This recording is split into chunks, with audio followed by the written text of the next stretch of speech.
Салам достор, сіздер менен Мирлан Батырханов. Кимдирбөө мени тааныйт, кимдирбөө мени тааныбайт.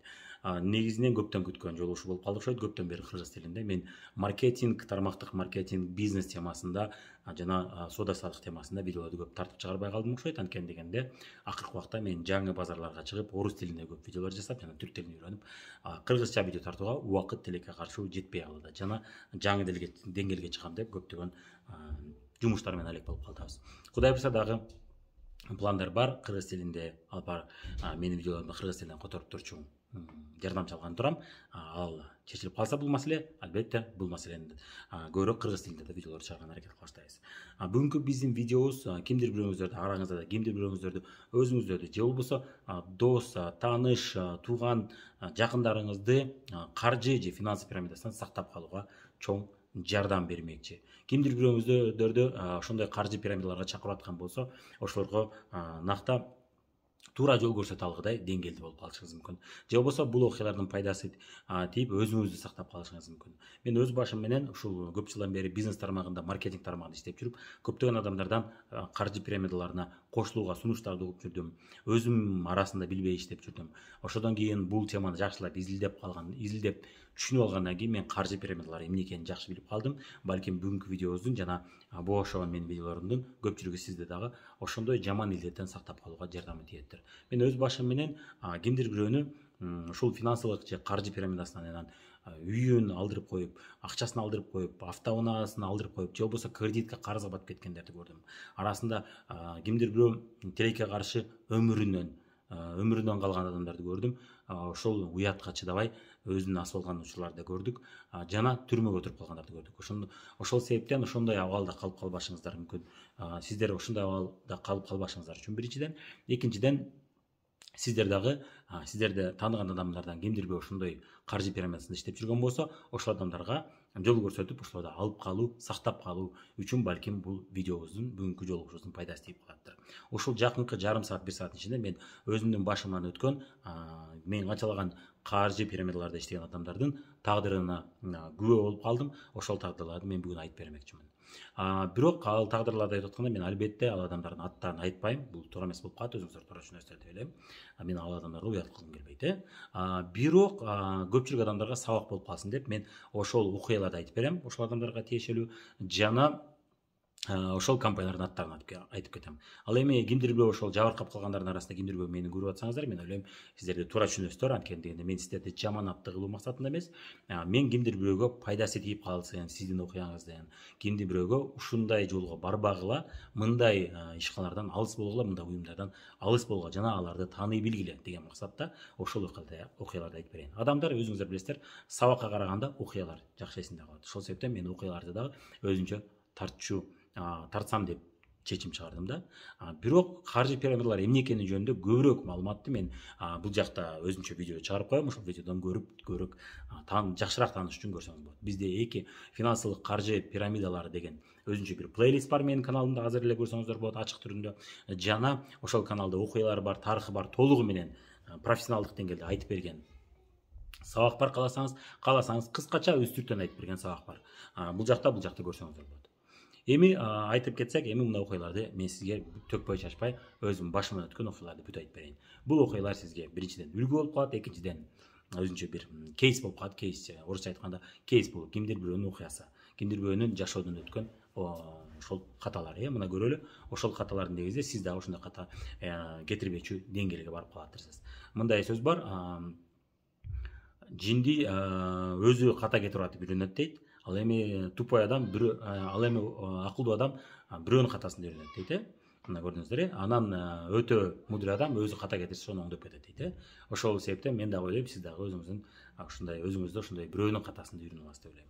Анда эмесе мен төкпөй чачпай бирден компаниялардын атын атаганча окуяларды айтып кетерейин. Мен алгачкы жаңы ушу тармактык бизнесте иштеп жүргөндө мен каржы пирамидасын үстүртөн билчүмүн, бирок өз башым менен көргөн эмесмин. Ошол себептен биз Дария экөөбүз, жубайым экөөбүз тең алгачкы жашыруун каржы пирамидасына туш келдик.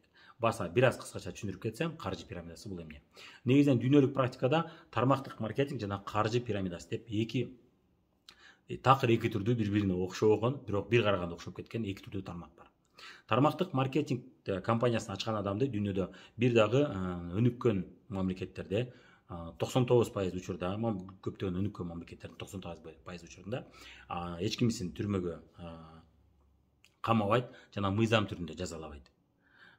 Бир гана коммунисттик мамлекет Кытайда бар бул нерсе, башка мамлекеттерде жок. Анан кээ бир мамлекеттерде мусулманчылык тарабынан арам деп эсептеген мамлекеттер бар. Бирок алар мыйзамды бузду эмес, бул арам деген көз карашта бар. Бул эми талаш маселе. Ал боюнча өзүнчө видеолорубуз бар, көрөм десеңиз көрсөңүз болот. Ал эми каржы пирамидасына өнүккөн мамлекеттердин 99% каршы. Жана муну мошенниктин бир түрү деп эсептелет. Элди алдоонун бир жолу деп эсептелет. Мисалы үчүн АКШда торговая палата деп коет, атайын ошондой торговая палата бул ар кандай мошенничестволорго каршы экономикалык жактан ар кандай мыйзам бузууларга жол бербеш максатында изилдеп жана ошолорду соттойт. Мына каржы пирамидаларды ачкан адамдардын көпчүлүгүн соттоп түрмөгө отургузуп койгон. Анткени дегенде бул мошенник уюм. Ошол себептен каржы пирамида бул мыйзамсыз, ал эми тармактык маркетинг бул мыйзамдуу.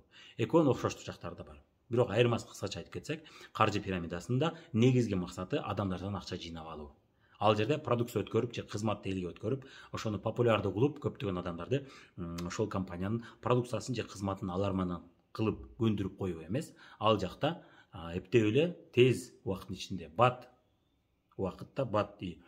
эле ошол элден акча жыйнап алсак, мүмкүн болушунча максималдуу көбүрөөк жыйнап алсак дагы анан кийин качып кетсек, же калп эле жабылмыш болуп, же калп эле бирөөнү подстава кылып түрмөгө отургузуп койсок, өзүбүз башка жака ошол акчаны чыгарып кетсек деген максатта ачылат.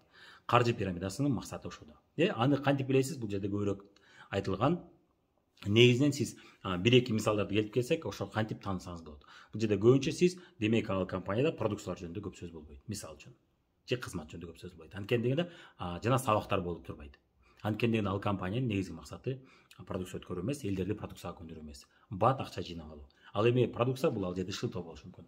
Каржы пирамиданын эки түрү бар. Бирөөсү жашыруун каржы пирамидасы, финансы пирамидасы, экинчиси болсо ачык классикалык түрдө финансылык пирамида. Классикалык ачык түрдө финансы пирамидаларда эч кандай продукция же эч кандай кызмат жок ал жерде. Ал жерде жалаң акча. Негизинен инвестициялар кандай деген суроо болушу мүмкүн. Мисалы үчүн акча салып, ошол жерде процент кылып көбөйтүп беребиз. Инвестициялык компаниялардын дагы дээрлик 80-90% булар финансылык пирамидалар. Жашыруун каржы пирамида десек болот, же болбосо ачык эле классикалык түрдө финансылык пирамида десек болот. Конкреттүү ар бир учурду караганыңызда ошондо жакшы түшүнүп каласыз. Негизинен азыр биз мисалдарды көрүп кетебиз. Ал эми продукцияны коюп койгон, ото жолго коюп койгон компаниялардын арасында дагы жашыруун каржы пирамидалар көп эле бар. Алардын негизги максаты биз жана айтып кеткендей, продукцияны эле көндүрүү эмес, ал жерде ал продукцияга баасын өтө жогору кылып коет жана элдерде кошулуп атканда эле мүмкүн болушунча көбүрөөк суммада товар алсын деген саясат менен иштешет. Жана алардын көбүндө же матрицалык же болбосо бинардык маркетинг планы колдонулат. Бирок бинардык маркетинг план колдонгон компаниялардын баары эле каржы пирамидасы дегенден алысын, андай эмес. Бирок финансылык пирамидалардын көпчүлүгү бинардык маркетинг план же матричный маркетинг план колдонушат. Матричный дегенибиз мындай болуп, пирамидага окшогон форма түзүлөт, ошол жерде матрица толгондо сизге акча төлөнөт. Бинардыкта болсо эки бут келет, ошондой. Негизинен бул боюнча менин видеолорумду көрсөңүз болот. Бул жакта менин плейлистимде тармактык маркетинг компанияларын тандоо дегенде дагы ушул сыяктуу ушул жөнүндө маркетинг пландар жөнүндө сабактар бар, көрүп кетсеңиз болот. Эми каржы пирамидасы мына биз айтып кеттик, негизги максат акча жыйнап алуу дедик. Жана ал жерде бирок жашыруун каржы пирамидаларда орто жолдо элдин көзүн алакчы үчүн алар пирамида эмес деп ойлосун деп орто жолго бир элге анча деле керек эмес, жакшы деле өтпөгөн, же албады, эч ким албайт эле деген продукцияны коюп коюшат же кызматты. Ал жөнүндө гана шылтоо. Чынында ал уюмдун максаты элден акча жыйнап алуу. Азыр сиз мисалдарда көрүп түшүнүп кетесиз. Демек, баштап кетсек, мына Жубайым экөөбүз биринчи эле биз иштегенде, биринчи компанияда мен тармактык маркетинг компанияда иштедим. Андан кийин бизди кызыктырып, эсиңиздерде болсо, жаңы бир убакта Мегаком бизге Кыргызстанга келген, жана Fonex деген уюлдук операторлор келген. Ошол эки оператор келгенде булар жаңы болчу, ал убакта Bitel өтө популярдуу жана монополист болгон эң күчтүү операторлордун бири бул Bitel болгон. Мегаком жаңы келгендиктен элге таанымал кылып таратуу керек болгон. Ошол учурда Callzone деп Юра Скаргин онлайн бизнестин атасы деген өзүнчө бир аты бар эле. Онлайн бизнестин атасы эмес билбейм, бирок мен ага кошулбайм. Менин оюмча ал пирамидчик экен да, негизинен пирамидалар менен иштеген киши экен, менин оюмча ушундай. Мен аны өзү менен көп сүйлөшкөн эмесмин, жакшы таануучу эмесмин, бир жолу гана сахнада бизге ошол компанияны айтып бергенин көргөм. негизинде ошол биз уюлдук оператор менен иштейбиз деп ушул эки уюлдук оператордун тарифтерин элге, корпоративдик тарифтерин бизге элдерге сунуш кылып, ошолор сатып алганда ошолор өзүнө бирдик салып сүйлөшкөндө бизге акча түшүп турат деген жакшы идея менен бизге ушундай бизнес сунуш кылган. Ал компаниянын аты Колзон болчу. Колзондо биз иштеп көрдүк. Колзондо көптөгөн жаштар иштеди. Анткени өзүңүздөр билесиздер, телефонго уюлдук операторлорго бул жаштар жакын, биз дагы жанагы азыркыдай Ошканын ар кандай фирмалардын сим картасын саткандай биз дагы корпоратив тарифтерди элге сунуш кылат элек. Бирок ал фирмага кошулуу үчүн 3000 сомдук ошондой 3000 сом төлөп, 2800 сом төлөп, 2800 жана 2000 сом төлөп ошол уюлдук операторго кошулуш керек болчу. Жана ошол жака катталуу керек болчу. 2800 сом жана 2000 сом алып неге кетчи? Жакшы билбейм. Көрдүңүздөр, биринчи мына көрсөткүчтөрдүн бири. Ал жака кошулуу үчүн продукция албайсыз. Же продукция алсаңыз кичинекей продукция берет, ал чынында анчалык баа турбайт. Бизге 400 сомдук бирдик салып берет эле бирок. 2800 сомдун 2400 сому кайда кетти билбейм. 1600 сому дагы ушундай кайда кетти билбейм. Бирок ал элдерге бөлүнөт эле. Көрдүңүздөр, бул жерде принцип кандай? Орто жолдо биз ортомчубуз жана келген продукцияга биз орто жолдо кошо койдук. Кошкондо да бир топ акчаны коштук. Эмнеге дегенде адамдарга көбүрөөк акча көрсөтүш үчүн. Себеби дегенде ал продукцияны биз өзүбүз чыгарбайбыз. Мына ушундай схема менен келишет. Анан ошол Колзон деген фирмада иштегенде биз мына элге ушундай корпоративдик тариф деп мезгилде билим аз болчу бул тармакта. Биз ошентип элдерге сунуш кылганбыз. Чынында кийин изилдеп көрсө ал каржы пирамидасы экен, бирок жашыруу. Аны мен кийин түшүндүм, иштеп жүрүп. Уже ал бизнес токтоп да калган эле, жакшы кетпей калган эле. Анан албетте өтө кайгылуу абалда калдым мен. Анткенде бул бизнеске мен аябай ишенгем, бул бизнеске баш оту менен киргем, бирок тилекке каршы менде разочарование болду, мен көңүлүм калып калды. Бирок уже команда түзүп алганбыз, команданы алып келип алганбыз, эмне кылабыз деп башка компания издеп жүргөндө ошол компания жабылып калды. Кантип аны түшүндүм? Андан кийинки схема, болмогу схеманы көрүңүздөр. Ай сайын ошол тарифти колдонуп туруш үчүн 400 сомдук единица бирдик алыш керек болчу, жана $3 ошол корпоративдик тарифти колдонуу үчүн $3 төлөгүлө дейт эле. Албетте ал кардар мен эмнеге $3 төлөшүм дейт эле, ал мезгилде ал 120 сом тегерек болчу. Азыркы учурда бул 200 сомго жакын, ошол мезгилде 120 сомго жакын. Бирок 120 сом башка күчү бар эле анчы. Жана 400 сомдук бирдик алып туруш керек болчу. Ошондо аябай выгодный корпоративдик тариф берет эле, чындап эле ал выгодный. Бирок 120 сомду $3 кошпогондо ал уже ыңгайсыз, ал кымбат болуп калчу. Ошо анда мага бул тарифтин эмне кереги бар деп көңүл калчу. Анан биз айла жок ошол нерсени айла жок айтчу элек. Көрдүңүздөр, ошол моменттерден эле түшүнсөңүз болот. Бул каржы пирамидасы экен, жашыруу деп. Элден акча жыйнап алуу болот, көрдүңүздөр. Анан биз эмнеге төлөш керек деп ойлонуп көргөндө, ошол жердегилер акча таап туруш үчүн. Себеби дегенде корпоративдик тарифтен түшпөйт экен. Түшсө дагы ал ачкан кишинин өзүнө түшөт окшойт. Бизге акча таап туруш үчүн ошол адамдар $3 салып туруш керек. Эмнеге салат ал? Абага салып туруш керек. Эмнеге дегенде ушул компанияны эми колдоп туралы деген нерсе болчу. Акыры ошол компания жарым жылга жакын иштеп жабылып калды. Биз эң алгачкылардан ой кокой биз башында Кыргызстандан чыккан компания деп өзүбүзчө аябай патриот болчук. Бирок компания жабылып калды. Ошол компаниянын эшигин Ош шаарында акыркылардан болуп мен жаптым окшойт. Эң акыркы болуп мен жаптым. Жубайымдар экөөбүз жаптык. Мына аябай көңүл калган болчу. Бирок менде суроолор аябай көп болду. Эмнеге мындай болуп калды? Мен ушундай жаман ишкерминби, мен ушундай неудачникмин деген ой келди. Мен ушундай жолу болбогон адаммынбы деген ойлор да келди. Тармактык маркетинг же ушундай өзү жалганбы деген ой келди. Ошол мезгилде бизде атын айтпай эле коелу, биздин наставниктердин бири ошол компанияда, ошол Колзондо аябай көрсөм мындай куйт адам экен.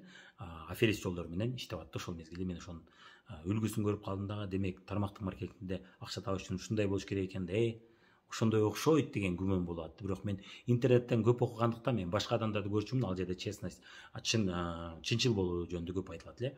Андан кийин да мен ал адамдар менен көп жолуктум. Бетме бет жолуктук ал адамдар менен интернетте материалдарын окуп жүрдүм. Ошол мезгилде мен интернеттен көп жылдан бери иштегендердин чынчыл экенин көрүп аттым, бирок мен кээ бир наставниктердин аябай жаман жолдо жүргөнүн көрүп аттым. Ошон үчүн мен бир тараптуу ойлоп атым да. Ошон үчүн менде көп суроолор болуп атты. Так жооп ала албай аттым. Бул жаман нерсе тармактык маркетинг же бул сонун нерсе деп айта албай аттым. Анан кийин интернетте мен көп жыл 20 жылдан бери иштеген адамдын материалын окуп, компанияларды кантип тандош керек. Анан ошондон кийин мен көрсөм мен тандоомдо туура эмес болгон экен деп ошондо түшүнүп, анан туура тандаш керек экен деп анан тармактык маркетингге кайра көңүл бура баштагам да. Көрдүңүздөр, мына бул менин окуям. Мен жакшы дагы көп акча киргизбей, мен 3000 сом киргизгем, ана акчаны чыгарып алдым. Бирок канчалык адамдар киргизген менен анын чыгарылганы деле жок. Тапса көп болсо 100 сом, 500 сом, 1000 сом табышты да, бирок 3000 сом, 2000 сом көпчүлүк чыгарган жок да, чыгара албай калышты. Жана көптөгөн сервисник пункттар ачылган жок. Ал Юраскарген деген эч жерде офисти ачкан, бирок офисти өзүнүн жаныбыздан төлөйт элек. Көрдүңүздөр, эптеп элден акча жыйнап алуу деген максатта. Ал жерде келечекке иштейли деген көз караш жок. Келечекте 10 жыл, 20 жылга алдын ала карайлы деген көз караш жок ал жерде. Лидерлерде да андай көз караш жок. Ошодон эле сиз таанысаңыз болот. Булар күнүмдүк жакынкы 1 жыл, 2 жылга гана ойлойт. Бул адамдын ушинтип ойлогон адамдардын көпчүлүгү каржы пирамидаларында иштейт. Ошодон да таанысаңыз болот. Кийинки окуя бизде Meridian Art деген компания. Бул көпчүлүк ойлогон, бул тармактык маркетинг компаниясы деп ойлойт азыркыга чейин кимдир бирөө.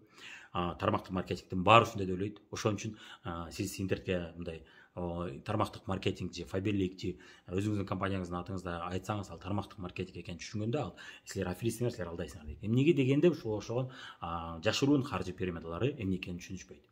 Ошол Meridian Art ошонун даана бир көрсөткүчүн бир көрөлү. Meridian Art'та башында бир сүрөт койчу. Сүрөт принт деп коет, бир белгилүү эмес, бирок чында күчтүү бир сүрөтчүнүн сүрөтүнүн копиясы дейт эле. Анан бир убакта силер 300 доллар алып койсоңор, эртең келечекте бул сүрөт, ошол сүрөтчү атактуу болгондо, элдин баары алган үчүн атактуу болгондо, анын сүрөтүнүн баасы 300 доллар эмес, 1000 долларга чыгат деп ошентип элдерге убада беришкен. Алар 300 долларга сүрөттү алып үйүндө коюп койушту. Канчалык адамдар бири-бирин чакырып келип отуруп, анан жетондорун матрица болчу, мен айткандай пирамида ошогон. Ошо жетондорду ошо матрицаны толтурам деп, матрица деген мындай формада болсо, бияка 2 кишини койдук, анын астына 4 кишини койдук, анын астына 6 кишини койдук деп, ошентип отуруп 6 киши болгондо матрица топтолот. Ошол толгондо анан бир акча берилет деп. Ошого кызыгып, ошол жакын тааныштардын бири ошону толтурабыз, акча табабыз деп, өзүнүн жанынан акча киргизген. Кимдир бирөө каттап туруп өзүнүн жанынан товар алып койгон. Анан ошол матрица толгондо акча түшөт деп, ошентип отуруп көптөгөн акчаларын жоотуп алды, жада калса үйсүз калды адам. Карызга батып кетти. Ошол менен бирге албетте ал адамдын жакын адамы да катуу ооруп калгандыктан бул дагы чоң таасир этип калды. Ошол жакын адамы биринчи болуп иштеген. Андан кийин көп жыл биз сүйлөшүп жүргөндө ошол адам тармактык маркетингдин сабактары сонун, бирок өзү бизнес катары жакшы эмес дейт эле да. Бирок бизге ачык айта албайт эле, анткени дегенде бизден эми уялат эле, именет эле, силер бекерлик кылтасыңар дегендей кылып айтат эле. Бирок далилдүү түрүндө айта албайт эле. Бирок көп жылдар өттү арадан. Көп жылдар өткөндөн кийин, биз тармактык маркетингден ийгиликке жеткенден кийин, биздин алдабай иштегенибизди көргөндөн кийин ой өзгөрдү. Жана биз ошону түшүндүрүп берген үчүн түшүнүк пайда болду. Сиз иштеген компания бул тармактык маркетинг компаниясы эмес эле, бул жашыруун каржы пирамидасы экенин көрсөтүп бергенден кийин ой өзгөрдү. Бирок жүрөгүндө дагы деле үйүн алдырып койгону турат, көрдүңүз. Жана ошол жакын адам ооруп калды. Ал ошол менен деле байланыштырышы мүмкүн. Көрдүңүздөр, деги эле тармактык маркетингде деле туура эмес жол менен иштегендер бар. Аны деле бир аз айтып кетейин. Сөзсүз да каржы пирамидада эмес. Тармактык маркетинг компанияларында каржы пирамидага окшотуп иштеген начар адамдар дагы бар. Алар базарда деле бар, алар дүкөндөрдө деле бар, алар башка бизнестерде деле бар, билесиздер. Кедайт этип кеткен, бирөөнү кедайт этип, бирөөнүн акчасын бербей коюп, ошентип жүргөн ишкерлер бар. Андайлар тармактык маркетингде да бар. Алар кандай болот? Алар көбүнчө жана мен айтып кеткендей, эптеп эле элден акча жыйнай коюу, кокуй бат, тез убакыттын ичинде байып кетүүнү көздөшөт. Байып кеткенде дагы бирөөгө пайдасын тийгизип эмес, бирөөнүн турмушун жакшы жакка өзгөртүүнүн жардамы менен эмес, бирөөнүн бир продукциянын жардамы менен бирөөнүн проблемасын чечип эмес, товар алдырып. Кокуй 50 миңге товар ала кой, кокуй 20 миңге товар ала кой, кокуй 100 миңге товар ала койсоң, сен бат чоң деңгээлге чыгасың, анан айлык чыгат. Деп кадимки бизнеске окшоп акча салдырат. Анан ал адамдар ошол акчасын салып алып, бирок ошол акчасын чыгара албай калганда, кимди күнөөлөйт? Тармактык маркетинг бизнести күнөөлөйт. Ушул адам мени конкретно ушинтип дебейт. Тармактык маркетингде силер баарыңар ушундайсыңар деп ойдо калат, көрдүңүздөр. Муну биз токтото албайбыз. Муну биз болгону элге маалымат түрүндө жеткирип турушубуз керек. Ошол себептен мен азыркы видеомду дагы өзүмдө кылып, бир бөлүгүн кыркып алып туруп, сиз кааласаңыз жөнөтсөңүз болот, Албетте муну дагы кыркып кыска кылып жасаганына да аракет кылабыз, кээ бир жерлерин өзүнчө кыска видеода тарткан аракет кылам. Мүмкүн болушунча муну да колдонсоңуз болот. Кийинки окуя эми, бул жерде бизде аябай көп окуялар бар. Окуялар сизге жардам этет. Кийинки окуя Club Freedom деген проект, бул чет өлкөгө саякаттар боюнча. Ошол мен айтып кеткен наставник ошол Club Freedom иштеп жүрчү. Club Freedom'да мындай схема. Ал жерде да матрица, адамдар 600 долларга бир сертификат алат эле. Сертификат кандай сертификат? Эртең чет өлкөгө саякатка чыкчу болсоңуз, сизге ушундай сонун гостиница, отель эс алуучу жайларга ушунча пайыз арзандатуу деп туруп ушундай сертификат берет. Ал сертификатты мисалы үчүн билбейм, бир жакынкы 3 жылда 5 жылда колдонсоңуз болот дейт. Ошону 600 долларга алып адамдар катталчу. Анан мен аны көрүп бул жашыруун каржы пирамидасы экенин түшүнгөм. Эмнеге ал сертификатты алып арзандатып алат? Ал жөн гана катталып эле ошол жака мүчө болуп, ошол саякатка барганда арзандатуу берип, жана купон система кылса болбойбу? Жөн эле аксыз киргизип эле. Эмнеге дегенде ал компания ошол тур оператор катары, мисалы үчүн көпчүлүк биз таанып жүргөн, билип жүргөн тур фирмалар канча да бар. Чет өлкөгө бирөөнү апарат, ошол кызмат үчүн ал отель гостиницага төлөп берет. Процент төлөп берет, пайыз төлөп берет. Кызмат үчүн, рекламасы үчүн. Ошентип эле иштесе болбойбу ал? Себеби ал кардарап келип атат. Жок, антип иштегиси келбейт. Анын ордуна эч кимге кереги жок, пайдасы жок бир сертификат сатат 600 долларга. Убада. Дагы бир көрсөткүчтөрдүн бири, жашыруун каржы пирамидалардын көрсөткүчүнүн бири, бул келечекте ушундай скидка арзандатып аласың деп бир убада берет. Убада берди, болду ушу түшүндүңүз. Мен бизнесте ушинтип өсүп кетесиң эмес. Бул сага арзандатуу берет, же көрдүңүз, сүрөт эртең кымбаттап кетет. Же болбосо сиз ушул акчаны салсаңыз, эртең бир коин, бир айталы криптовалюта өсүп кетет, өсүп кеткенде сен байып кетесиң окуй деген убадаларды берет. Көрдүңүз, Сизге байып кеткенге убада берет. Бирок продукцияны өткөрүп байышың керек болот. Менет кылып байышың керек эмес. Алып коесуң, анан байып кетет. Башкача айтканда, өтпөгөн нерсени өткөрүш үчүн сизге бир чоң убада айтып атат. Ушул жагынан таанысаңыз болот, Анан ошол Club Freedom ошондой убада бергенде, менин жакын ошол мезгилде жакын коллегаларымдын бири, жакшы экөөбүз тең тушпуз, жаш кезибизден бир спортко барганбыз, аябай өтө грамотный юрист, керек болсо азыркы учурда сотто мыйзамды аябай кыйын билген жигит эле. Ошол кызыгып иштеп калды, анан экөөбүз сүйлөшүп отуруп калып экөөбүз талашып кеттик. Ал айтышып кыйкырышып кеткенге чейин бардык. Мен айтам, бул каржы пирамида не стоит, ага убактын кетирбе, тем более мен иштегендерге айтпа, мен алардын 200 долларын же 600 долларын киргизип күйүп калышын каалабайм десем, жаман көрүп, сен эмнеге антесиң, бул каржы пирамида эмес деп мага далилдеп келген. Кийин ошол компания жабылып эле калды. И ошол сертификат алгандардын 99% чет өлкөгө барган дагы жок. Эмнеге дегенде алардын максаты эмне болчу? Чет өлкөгө саякатка баруу эмес, эмне эле? Ошол 600 доллардык эч кимге кереги жок сертификатты сатып пайда көрүү. Көрдүңүз. Бул дагы бир көрсөткүчтөрдүн бири, эч кимге кереги жок продукцияны, негизинен эч кимге кызыгы жок, пайдасы жок бир жалган продукция же жалган кызматты элге сунуш кылып отуруп пайда көрүү. Ушудан билсеңиз болот, көрдүңүз. Товары неочевидного спроса деп коет. Адамдар анча деле колдонбогон. Мындай товарлар да бар, бирок сөзсүз бардык эле учурда ушундай болбойт. Каржы пирамидалардын бир нече белгилери бар. Баарын кошуп келгенде андан кийин пирамида экен деп түшүнөсүз. Бир эле белгиси болсо, ал болгону окшошуп калышы мүмкүн. Мисалы үчүн кээ бир товарлар дароо түшүнбөйсүң да эмне керек экен. Мисалы үчүн жаңы фильтр чыккан болсо, суу тазалоочу, көпчүлүк адам бул чындап тазалайбы, тазалабайбы, керек эмеспи деп ишенбеши мүмкүн, А бирок иштетип жүргөн адам билет, чындап эле дамы башкача болуп калды мына деп ичип көргөн адам билет. Ичип көрбөгөн адам билбеши мүмкүн. Шуну товары неочевидного спроса дейт. Бир көргөндө эле мага бул керек деп түшүнө бербейт адам. Андай товар болсо каржы пирамидасы болбойт. Көпчүлүк учурда бул жомок окшогон товарлар. Муну да көрөсүз. Чындап мындай колдонсо жардамы деле тийбейт, анын жардамы тийген же тийбегенин далилдеш да кыйын. Не көрдүңүз? Ал көп жылдык стратегия түзбөйт деп атабыз, биз көп жыл бою биз ошо кардарларды тейлеп, ошо кардарлар өзү үчүн керектүү нерсени алып турганда, ошол соданын эсебинен акча түшүп турсун дебейт да. Мына жана Club Freedom өтө жакшы мисал болду. Bon Voyage деген проект чыкталды, ошондой болчу. Ал жерде да адамдар сертификат алат эле, анан арзандатуу берет деп көрдүңүз. Анын чындап эгерде бизнес куруу максаты болгондо ошол фирмалардын ээлери, алар сертификат сатпайт эле, алар тур путевка сатмак. Тур путевкага сиз ушул жака барсаңыз, ушундай арзандатуу беребиз, же болбосо ушундай бир белек беребиз, же ушундай бир тур беребиз десе, адамдар кокуй ушундай тур берет, башка фирмалар бербейт деп баары чуркап келмек. Көрдүңүз, Жок, алардын максаты тур путевка сатуу эмес. Алардын максаты эч кимге кереги жок, ортого бир продукцияны коюп сатуу.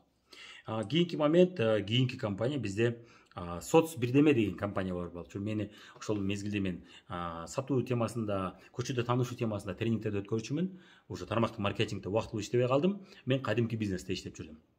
Ошол мезгилде тааныштардын бири мен айтып калдым, ушул тренингге өтсө болот деп. Анан барып, мен тренинг өтө алам деп, анан алардын лидерлери менен сүйлөштүк, биз менен сүйлөшүп көрүп, андан кийин макул өтүп көрүңүз, программаңыз кандай десем көрсөттүм, анан барып чакырды. Мен бир жумада өтүп көрдүм. Өткөндө ал каржы пирамида экенин түшүндүм. Башында билбедим эле. Бир жаңы чыккан компания окшойт деп, Кыргызстандан чыкты деп. Ошондо ачкан бул касса взаимопомощи. Касса взаимопомощи деген сөздү уксаңыз, бул каржы пирамидалардын белгиси. Ал кандайча? Баарыбыз кокуй мол фирмага 200 сомдон же 500 сомдон салабыз, анан кийин ошол биринчи келгендерге же ошол пирамиданын чокусундагыларга ошол акча тиет. Бул бири-бирибизге жардам берүү деп айтышат. Бул жанагы чорный касса ойнойбуз, ошол сыяктуу дешет. Чорный кассада сиз бирөөгө бербейсиз. 10 адам болсоңуз 10 адам топтоп туруп, ошол 10 адамдын бирөөсүнө бересиз. Теякта тааныбаган бирөөгө бербейсиз. Жана ал жерде ортомчу жок. Чорный кассада да тобокел бар. Албетте 10 адамды мисалы үчүн 3-4 бербей коюш мүмкүн. Бере албай чыгып кетиши мүмкүн. Айла жок кимдирге ошого күйүп калышы мүмкүн. Бул жерде 80% гарантия берет, 20% 30% тобокел бар. Эми кандай адамдар? Сиз жакшы билген адамдар, надежный адамдар болсо аласыз. Ал эми тиякта 80-90% учурда албайсыз. Жана аны алыш үчүн эмне болуш керек? Ошол касса, ошол матрица толуш керек. Жана мен айткан матрица. Матрица толду, анан матрица толгондо ошонун эсебинен сизге акча төлөйт. Бул эмне болот? Бирөө артыңыздан келген адам акча көтөрүп келди. Колуна убада алды, эшин салбады. Келечекте сага да жардамы тиет, биз жардам беребиз, сен дагы бирөөгө жардам бер дейт. Взаимопомощь. Бирөөгө сен жардам берсең, анан сага жардам берет дейт. Анан ошентип 200 сом же 500 сом салганыңызда топтолуп отуруп башында чокусунда калат. Эми бул жерде схема мындай. Көпчүлүк каржы пирамидалардын схемасы дал ушундай болот. Бир киши, мисалы үчүн айталы, 2000 сом алыш үчүн, айталы бир 10 киши 200 сомдон, 15 киши деле 200 сомдон салыш керек. Же 10 киши 300 сомдон салыш керек. Ошондо 300'дү 10го көбөйтсөк, бул 3000 сом. Ошондо 1000 сомун ар кандай жактарга бөлүнүп кетсе, 2000 сомду ошо жогоруда матрицанын башында, чокусунда, пирамиданын башында турган адамга берди 2000 сом. Бирок эмне эсебинен берди? Тиги адамдар 200 сомдон көтөрүп келди, колуна эшин салган жок. Алар өзүнө керектүү продукт салган жок. Ошолдой болсо дагы ошол акчаны беришти да убада колуна алышты. Колуна эшин салбады, бирок бир үмүт убада алышты. Жогорусундагы ошол үмүт убадан сатып акча алды. Ушул каржы пирамидасынын эң бир белгилеринин бири. Мисалы үчүн тармактык маркетингде деле ошондойго деп айтыш мүмкүн кимдирге. Жогорудагы бирөө алат, баары продукт салган үчүн анан ошол акча топтолуп келип түшөт. Туура. Бул дүкөндө да ошондой. Дүкөндүн ээси көптөгөн кардарларга соода кылат, жана сатуучуларга пайыз өз жакшы соода алгандарга көбүрөөк төлөп берет, анан өзүнө калганды өзүнө алып калат. Ал да пирамиданын чокусунда турат. Бирок айырмасы, дүкөндө иштеткен адам же кафе иштеткен адам элдерге бир пайдалуу бир нерсе берет акчасына. Алар эгерде эртең айталы ал жакта келип, мисалы үчүн келгиси келбей калса, ал уже бүттү. Акчасын берди, колуна тамагын алып жеп кетти. Болду. Эртең келбесе, ал уткурбайт. Ал таза жана чынчыл мамиле болду. Мен акчамды бердим, колума бирдеме алдым. Убада алган жокмун. Тармактык маркетингде да дал ошондой. Мен акча бердим, колума ошо керектүү продукцияны алдым. Эгерде мен тармактык маркетинг бизнести жасабай койсом, мен уткурбайм. Эмнеге дегенде, мен берген акчама керектүү нерсемди алып алдым. Ашыкча акча берген жокмун. Ушундай схема болсо, анда бул тармактык маркетинг. Жана жашыруун каржы пирамидасы эмес. Ал эми орто жолдо ал продукция алганыңыз менен ал продукцияны сиз колдонбойсуз, же андай баада алмак эмес элеңиз, андай баада сиз өмүр албайт элеңиз, сиздин тааныштарыңызга сунуш кылсаңыз, алар дагы албайт эле. Ушундай болсо, анда чоң суроо. Же бул жашыруун каржы пирамидасы, же болгону продукциясы өзү нарактан кымбат болгон тармактык маркетинг компаниясы. Ошол үчүн дааны айтыш кыйын бул жерде албетте тарыхын карап көрүш керек. Кээ бир көпчүлүгү эле чет өлкөдөн келген компаниялардын көбү өздөрүнүн товарларын долларга байлашат. Жана чет өлкөдөн келген компаниялардын көбү өзүнүн мамлекетиндеги элдердин айлыгына жараша баа коет. Жана ошол баасы менен бизге келет. Бизде аны окуй бул кымбат, бул премиум, бул деген укмуш сонун продукция деп айтышат. Чынында ал башка мамлекетте орточо болгон эле продукция.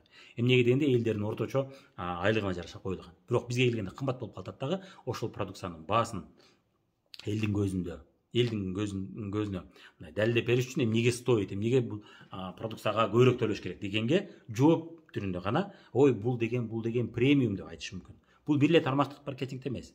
Сиз дүкөнгө бара алсаңыз деле, ошол мисалы үчүн айталы Dolce & Gabbana айтып атабыз биз, же болбосо ар кандай Dolce & Gabbana, же болбосо айталы эми атактуу фирмалардын көбүн карасаңыз, ошолордун көпчүлүгү чет өлкөдө, Европа, АКШда орто деңгээлдеги продукциялар. Алар кымбат продукция эмес. Көпчүлүгү, баары эмес, бирок көпчүлүгү ушундай. Бизге келгенде ал кымбат болуп калат дагы, бул премиум деп айтышат. ошол импорт товарды мындай элдин көзүндө кымбат көрсөтүш үчүн. Алар эмнеге мен төлөп атам дегенде, сен деген ой сен супер премиумду алатасың дениш үчүн. Бирок четөркөгө барсаңыз бул орто жолдогу, орто деңгээлдеги продукциялар. Бул башка кеп, көрдүңүздөр, мындай фирмаларды эгер алар четөркөдөн келсе, жана ал жакта өтүмдүүлүгү жакшы болсо, ал жакта обороттору жакшы болсо, содасы жакшы болсо, жана бизге келгенде содасы аз болуп калса, көпчүлүк адамдар чөнтөгү чыдабай аны продукцияны дайыма ала албай калса, бул каржы пирамидасы эмес. Бул жашыруун каржы пирамидасы эмес. Бул болгону базары кичинекей болгон четөркөдөн келген бизге тармактык маркетинг компаниялары. Ал жерде акча аз. Ал жерде башында ой кокуй башында акча таап калам, ой мен кокуй башында болуп калат экенмин деп келгендердин эсебинен акча түшөт, бирок бизнес курам дегендер көп санда продукция алышы мүмкүн. Ооба, ал убактылуу. Хайп деп коет аны. Хайп өтүп кеткенден кийин ошол токтойт. Анан жана четөркөдөн келген кече эле аты чыгып дүү болуп дүңгүрөп аткан компанияны 2 жыл 3 жылдан укпай каласыз. Укпай калганда эмне деп ойлошуңуз мүмкүн? Булар аферисттер экен деп ойлошу мүмкүн кимдирбе. Мына эч ким айтпай калды, эч ким иштебей калды. Кана эч ким деле байган жок. Кана байгандар бүт баары жок болуп кетти. Демек булар баары алдаган экен деген ой келиши мүмкүн. Бирок ал болгону хайп өтүп кетти. Жанагы жаңы мода, бир жаңы товар келсе, мода баары кийди, баары үйүнө мисалы үчүн айталы кандай бир башкача бир дивандарды коюшту, ал дивандын модасы кетип калды, эми ошол дивандар жакшы өтпөй калды. Эми башкача дивандар келе баштады. Ошол сыяктуу да, бул модасы хайп өтүп кетти дегендей болуп калат, көрдүңүздөр. Ошон үчүн ал менен адаштырбаңыздар. Ал каржы пирамидасы эмес. Каржы пирамидасында чындап эле накты эле ал продукция четөркөдө жакшы өтүп бизде өтпөйт эмес. Деги эле өзү өтпөйт жакшы. Бирок ал эмне максатта өтөт? Адамдар бизнес үчүн гана алышат. Эгерде кайсы бир компанияда кечке бизнес айтып, бирок продукциясы жөнүндө сөз болбосо, продукция жөнүндө кантип колдонуш керек, кантип колдонгондо адам пайдасын көрөт, кайсы продукциянын жардамы менен кайсы проблеманы чечсе болот, ошол жөнүндө, ошол темада көп сөз болбосо, анда бул каржы пирамидаларынын, жашыруун каржы пирамидаларынын эң бир чоң белгилеринин бири. Орусча айтканда финансылык пирамиданын белгиси. Ушудан тааныйсыз, көрдүңүз. Кыскача мини сабак болуп кетти бизде. Кийинки нерсе бизде андан кийин мына соц деген касса взаимопомощи өтүп кетти. Касса взаимопомощи мен пирамида деп айтсам, ошол жетек адамдар менен талашып, урушуп кыжыр келишчү. Лидерлерин мен баарын айтпайт элем, анткени мен чакырып атса мен кантип элине баарына ачык айтып коем. Капа болуп калбайлар. Лидерлерин айтат элем, силер иштеген ушундай экен десем, жок бул пирамида эмес, бул мына бизде документ бар дейт эле. Пирамидалардын баарынын документи бар. Болгону ал эмне деятельность дегенде мында караганда бул коомдук бир айталы бирикме дегенге окшогон документ алган да, ушундай эле. Коомдук бирикме, мисалы үчүн диний уюмдар коомдук бирикме. Айталы сиздер менен биз кандай бир автоунаа сүйүүчүлөр деп коомдук бирикме ачсак болот. Жаш ишкерлер ассоциациясы деп бирикме ачсак болот. Ал жака сиз ай сайын 700 сом же 500 сом берип турасыз. Ошол коомдун мүчөсү катары. Эмнеге дегенде ошол коом орто жолдо сиздин кандай бир адам чече албаган маселелерди чечип бериши мүмкүн. Мисалы үчүн ишкерлерде ЖИА деген ассоциация бар, жаш ишкерлер ассоциациясына. Ошол ассоциацияга сиз кошулчу болсоңуз, ал жерге ай сайын 700 сом төлөп туруш керек Кыргызстандачы. Анан эмне пайда көрөм десеңиз, ошол ишкерлердин бир жолугушууларын уюштурат, ошол уюштуруп турат, бир уюштуруучу. Ошол бир контора өзүн өзү багып туруш үчүн ай сайын 700 сом төлөп турабыз. Жана четөркөдө кандай бир тренерлер жана башкалар келсе ошолорду уюштуруп берет, көрдүңүздөр. Бир жерге топтоп берет. Анан жаш ишкерлерди же ишкерлерди бири-бири менен тааныштырып, бири-бириңерге конок болсоңор болот, бири-бириңерге арзандатып берсеңер болот деп, бири-бириңердин бизнесиңерди өнүктүргөнгө жардам берип реклама кылсаңар болот деп ошол жактан өбөлгө түзүп берет. Көрдүңүзбү, шарт түзүп берет. Ага биз жөн төлөйбүз. Каржы пирамидасында эмнеге төлөйбүз? Акча табыш үчүн. Акча табуу укугу үчүн төлөйбүз. Ушудан таанысак болот, соцбирнесе деген атын унутуп калдым, ошондой эле. Кийинки ал фирма жабылып кетти. Мындай касса взаимопомощилерден аябай көбүн көрдүм. Дээрлик 100% баары жабылып калды. 1 жыл, 2 жыл, 3 жыл. Арасында мындайлар бар эле, ар бир адам 1 рубльдан салса, 1000 адам, мисалы үчүн айталы, миллион адам 1 рубльдан берсе, сен миллионерсиң деген сыяктуу легендаларды ойлоп таап, ушулардын жардамы менен кызыктырчу. Каржы пирамидаларынын көптөгөн колдонгон приемдорун жөнөкөй адамдар көрөт дагы, тармактык маркетингдегилер дагы силер ошондойсуңар деп ошондо адаштырышат. Көрдүңүздөр. Албетте биздин тармактык маркетинг бизнесинин аты жаман болуп калган, булганып калгандын эң бир чоң себептеринин бири ушуга окшогон жашыруун жана ачык каржы пирамидалары. Бул боюнча Кудай буйрса бизде ниет бар, акырындык менен бул боюнча мыйзам иштеп чыгабыз деген ниеттер бар. Бул боюнча да мыйзам иштеп чыгып калса, мен ойлойм, боошкон фирмаларды алдын алса болот. Бирок азыр Россияда мыйзам чыкты, бирок алдын алуу боюнча дагы деле тоскоолдуктар болуп атат. Эмнеге дегенде мыйзамды дагы оңдош керек, дагы түзөш керек, жасаш керек деп. Кийинки бир фирма, мен жакшы бир тааныштарымдын бири бул бизнесте башында жакшы эле иштеп келаткан, кийин бир эже менен экөө кошулуп көп иштеп жүрчү, жетелешип алып, бою узун, Беркежан бою кичинерээк, кимдир таанышыңыздар мүмкүн. Азыр көчөдө көрсө бетин алып качат. Эмнеге дегенде, ошол каржы пирамидасынын айынан аты булганып калды. Мен аны күлүп шылдыңдабайм. Жашоодо ар кимде ар кандай болот, адашабыз. Болгону ошол катаны оңдоп кетсе жакшы болмок, Эми ошол айтып берейин, мени Кызылкияга сабак өткөн чакырып калышты. Аны мен сабак өттүм, кийин сабак өтүп бул эмне фирма экенин ошондо түшүндүм. Ага чейин мындай үстүртөн эле айтып койгон да, сайттарды биз элге реклама кылабыз. Анда жаңы элден көбү сайт эмне экенин мындай үйрөнгүсү келип, сабак алгысы келип ушундай болчу. Түшүнүктүү эми адамдар сайтка окуса анда жакшы экен. Ошолорду бизге элдер менен таанышып, сүйлөшүп ушундай үйрөтүш керек. Тренер катары келип өтүп бербейсиңби, ушунча беребиз деди. Макул деп барып жатакана өзүбүз бар, өзүбүз жаткан бөлмөгө жаткырабыз деди. Макул, мен жаңы баштап аткан тренермин. Макул болуп бардым. Андан кийин чукуп изилдеп көрсөм, каржы пирамидасы. Жашыруун. Элдер баары сайт алабыз дейт. Анан мен сурайм да.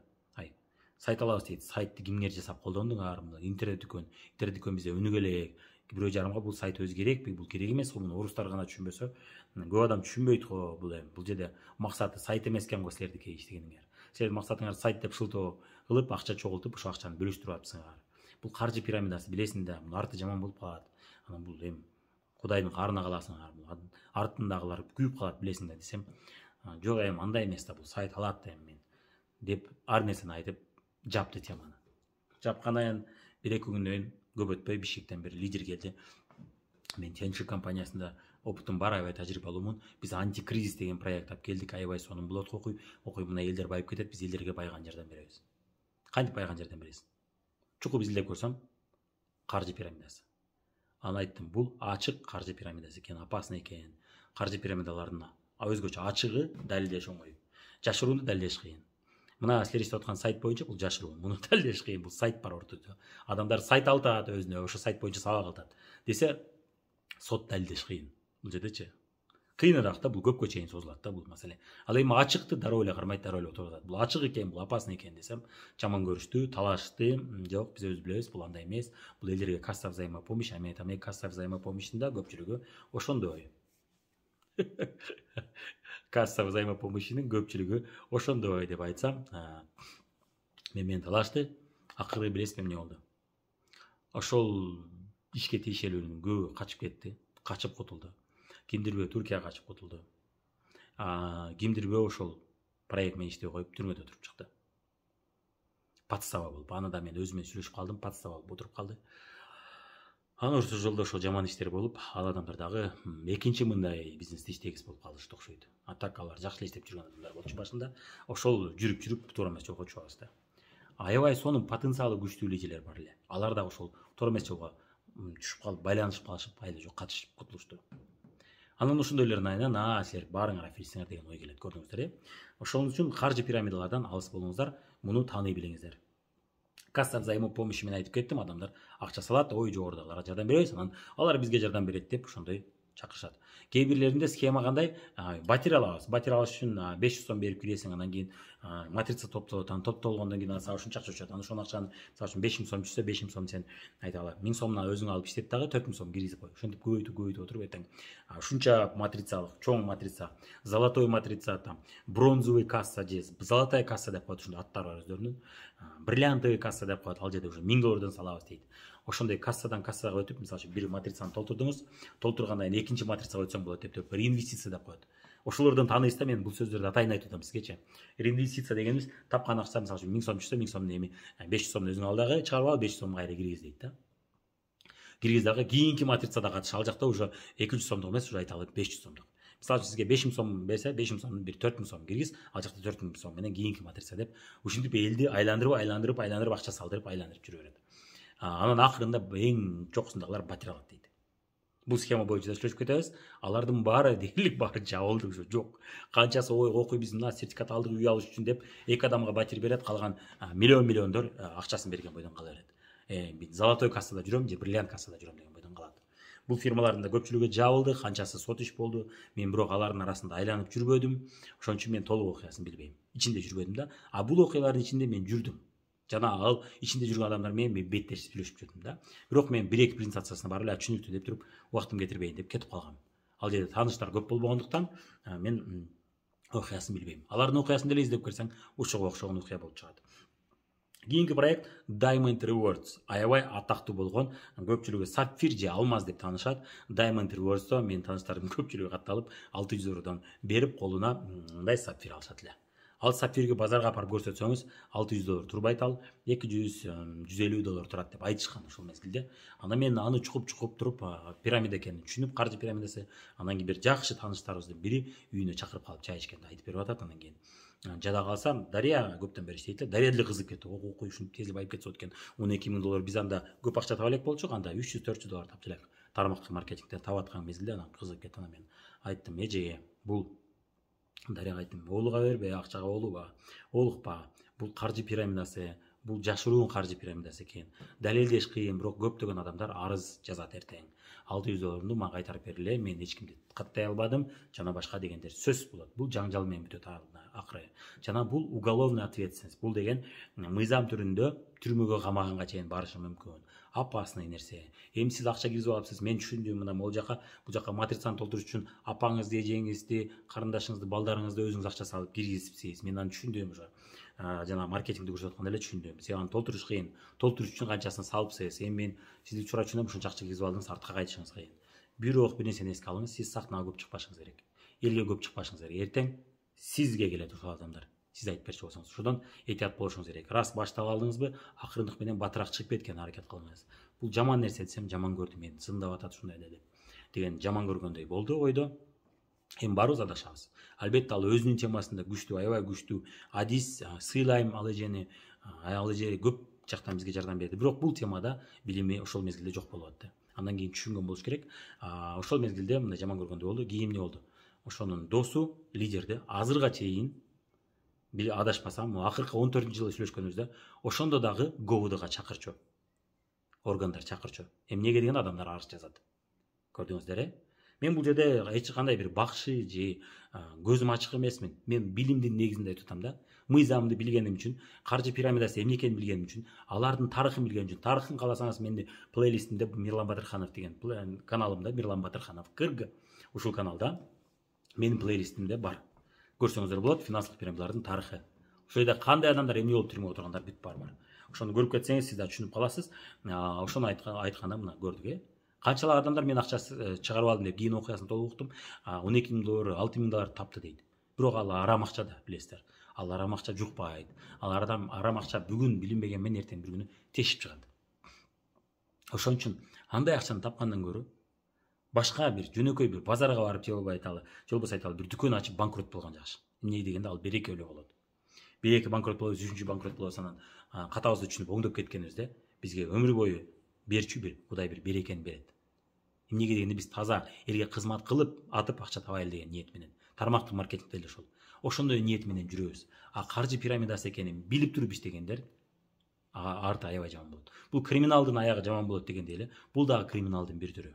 Элдин нааразычылыгы ушунчалык жаман каарынын тийгизет. Эгерде ошол адам эртең нааразы болуп калса, жада калса тармактык маркетингде кээ бир адамдар бар, мен көргөм, 100 000 сомдук, 50 000 сомдук товар алдырат. Аны ал адам товарды алып алып, эмне кылышын билбей отуруп калат. Кантип иштешти жакшы эле үйрөтпөйт. Эми ушуну сат да, элдерге реклама кыл да деп эле коет. Сабак өтпөйт. Үйрөтпөйт. Кой ушу 100 000 киргизим, ушуну чыгарыш үчүн эми иштейли кел, көптөгөн кардарларды табайлы. Ошо кардарларды бир көндүрүп койсок, алар өз үчүн дайым алып турат. Анан бир дүкөнгө окшоп сенде да бир оборот пайда болот. Ошол оборот несебинен акчаң кайра акырын чыгарып аласың. Ушинтип үйрөтөйүн сага дебейт. Ошол адамдар да карыналат. Алар тармактык маркетингде иштесе деле ошол эле кылмышкердин бир түрү. Бирок аны далилдеш кыйын. Бирок моралдык жактан моюнда койсок болот. Көрдүңүз, Ошон үчүн мындай окуялар аябай көп. Бул окуяларды билгениңиздин пайдасы бар деп ойлойм. Бул эми видеобуздун биринчи бөлүгү болду. Аябай узак болду окшойт. Кийинки бөлүктөрү дагы аябай кызык. Кийинки бөлүктөрүндө кайгылуу нерселер да бар. Ошон үчүн экинчи бөлүгүндө көрүп кетиңиз демекчимин.